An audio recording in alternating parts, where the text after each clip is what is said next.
This is sort of death spiral stuff that parties get into when they are, when they're circling the drain.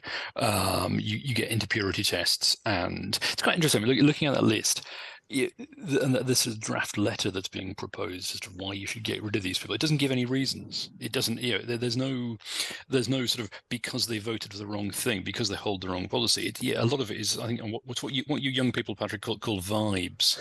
It's the idea that they just don't feel like our sort of people. They look a bit moderate and a bit not like us. Tory grassroots members in the Conservative Post, which if you don't take the Conservative Post as the sort of, designated organ of the right of the Conservative Party, they've named and shamed a list of moderate Tory MPs who they want to see deselected. They include Victoria Atkins, the Health Secretary, Laura Trott, another Cabinet Minister, she's Chief Secretary of the Treasury, and countless other senior Tories. It's another sign that the power struggle for the future of the Conservatives after an expected election defeat is already hotting up. Danny Finkelstein writes in this morning's Times that any attempts to shift the Tories radically to the right, like Dominic Cummings or Reform UK, could fail, and instead another party could emerge as the alternative to the Tories. James, I'll start with you. You've seen the right of the Tory Party go feral before. Is this new, or does this feel like a degree higher than we used to? This is sort of death spiral stuff that parties get into when they are, when they're circling the drain.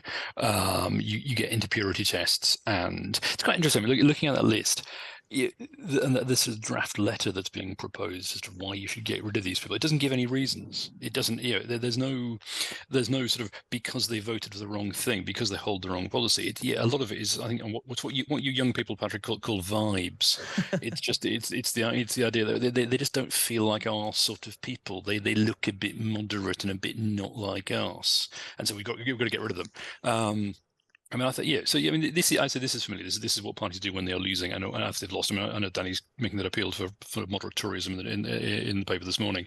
I think that's a losing fight. I think the Tory Party will go mad after it loses the election and head off in a right wing spiral. I think the really interesting thing is the numbers here. There are I know we don't know exactly. There are 140,000 Tory members left. And I always point this out to people, the next Tory leader will be chosen by the group of people who thought Liz Truss was a better idea than Rishi Sunak. All the arrows point towards this sort of, as I say, purity tests and purging, and let's get rid of those terrible moderates and wets in the centre, so we can go off and pursue the reform vote. It's a familiar part of the cycle. It's interesting there, Alice, listening to James say people like our colleague Danny Finkelstein fighting a losing battle, trying to convince moderate Tories to stay in the party. It's a bit like, when you heard that message from people opposed to Jeremy Corbyn in 2017, 2018, you almost knew they'd lost if they were having to make that case. It sort of feels like a similar thing might be happening to the Conservative Party. Weirdly, though, while they're still in government. Yeah, I think the extraordinary thing for the Conservative Party is they have been captured by these 140,000 members, and that they should never have changed how they voted for their leaders. So these members have, as you said, it's extraordinary that we get Liz Truss, or we get a whole succession of people that none of the country have voted for, that we've gone through these 4 prime ministers that we've had no say in. And I think that's the problem. When there were 3 million members in the old days, it was worth them having some sort of say, but now you can't have the whole country run by these people, and I think the Tories will be out of power for a long time because of this rump, because they are so right wing. And what amazes me is there are many moderate Tories left in the Tory Party who are MPs. So I looked down that list; they're all the kind of people that I like. That I thought this might be the last reason that you could conceivably vote Tory at the moment, because they are quite sensible, quite rational.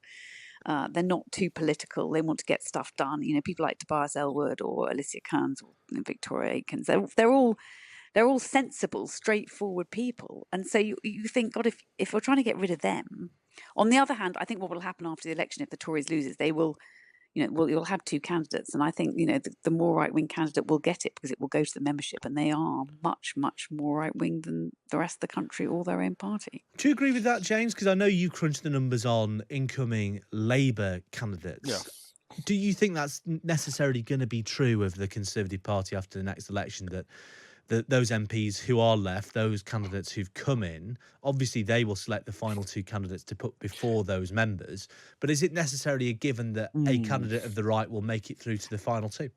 I mean, I think so. I haven't looked at the modelling to see essentially who's left if you get a big Tory wipeout. But I mean, I agree with Alice's view that all the process favours the right wing candidate, and absolutely, Alice is absolutely right to home on that membership number. And I think I'm enjoying this. This gives me an opportunity to take a gratuitous swipe at David Cameron, which I always enjoy. A lot of this is David Cameron's fault. When he became Tory leader back in 2005, he initially said he wanted to learn one of the big lessons of Tony Blair, which is, Blair became leader in 1994, and he immediately set about expanding the Labour Party membership. Blair added about 100,000 members to the Labour roll before he entered government. Cameron looked at that and thought, well, that's quite a good idea. We should bring in new members to the Tory Party. At one point, he was offering to sell Tory membership cards for £1 to try and enlarge the base of the party, to bring in, frankly, a wider spectrum of people, to make the Tory membership more normal. And then he abandoned that completely, and no one has looked at it ever since. So the Tory Party membership has been allowed to wither and wither and wither, to the point where we get that 140,000 people who are pretty unrepresentative of the wider country, and you get a party that's heavily financially dependent on a small number of donors, and a combination of that unrepresentative membership, 140,000, and actually the Tory donor class, who do matter in these things, because I don't know who funds the Conservative Post, but there are grassroots Tory organisations out there that are funded by grassroots billionaires. Between the two of them, those groups will push the Tory Party, I think, to the right. I mean, I think Alice and I lived through the post, the Blair years, watching the Tory Party, and probably remember Ken Clarke versus IDS in 2001, the post William Hague election, where the Tory Party made looked at Ken Clarke, thought, here's a moderate, sensible chap who has a broad popular appeal. Let's not have him. Let's have Ian Duncan Smith instead. And I have a feeling that's going to be where where the party goes again this time. Well, we'll see. We won't have long to wait to find out the result of that general election, and indeed any Tory leadership election that may or may not follow.